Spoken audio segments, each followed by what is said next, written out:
जगदीप धनखड़ का उपराष्ट्रपति पद से इस्तीफा देना विपक्ष समेत सभी के लिए बेहद चौंकाने वाला था। संसद के मानसून सत्र के पहले ही दिन अचानक रात में उन्होंने अपने इस्तीफे की घोषणा कर दी और इसके बाद से ही बवाल मच गया है। हर कोई ये जानना चाहता है कि आखिर इसके पीछे की वजह क्या है।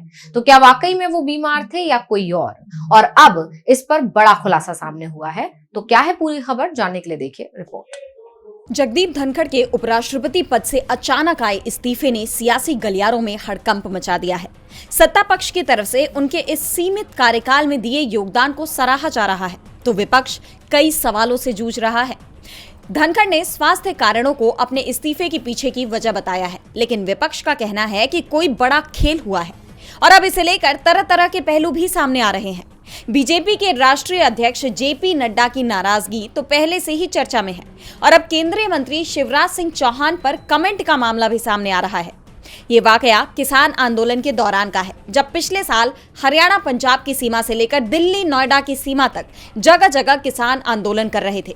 उस दौरान धनखड़ ने सवाल उठाया कि प्रदर्शनकारी किसानों के साथ कोई बातचीत क्यों नहीं हुई। उन्होंने केंद्रीय कृषि मंत्री शिवराज सिंह चौहान की मौजूदगी में कहा था कि किसानों के मुद्दों की अनदेखी करना दोषपूर्ण नीति निर्धारण को दर्शाता है। किसान आंदोलन को लेकर पहले से ही मोदी सरकार घिरी हुई थी। इस बीच धनखड़ के इस सवाल ने उसकी परेशानी और बढ़ा दी। ऐसे में इसे धनखड़ से बीजेपी की नाराजगी को जोड़कर देखा जा रहा है। बीजेपी की नाराजगी की केवल यही वजह नहीं है। बताया यह भी जा रहा है कि जगदीप धनखड़ ने जब जस्टिस यशवंत वर्मा के खिलाफ विपक्ष के महाभियोग नोटिस को मंजूर किया तो इससे सरकार नाराज हो गई, क्योंकि इस मामले में एक प्रस्ताव सरकार की तरफ से भी लोकसभा में पेश करने की तैयारी थी। वहीं दूसरा प्रस्ताव विपक्ष की तरफ से पेश कर दिया गया, जिसे धनखड़ ने राज्यसभा में मंजूरी दे दी। इस पर सरकार से मतभेद बढ़ने की आशंका जताई जा रही है। यानी धनखड़ के इस्तीफे के पीछे की मूल वजह बीजेपी की नाराजगी मानी जा रही है। हालांकि ये दावे कहां तक सच हैं, ये तय नहीं किया जा सकता, लेकिन जिस तरह से ये इस्तीफा हुआ है उससे सवाल तो उठते हैं।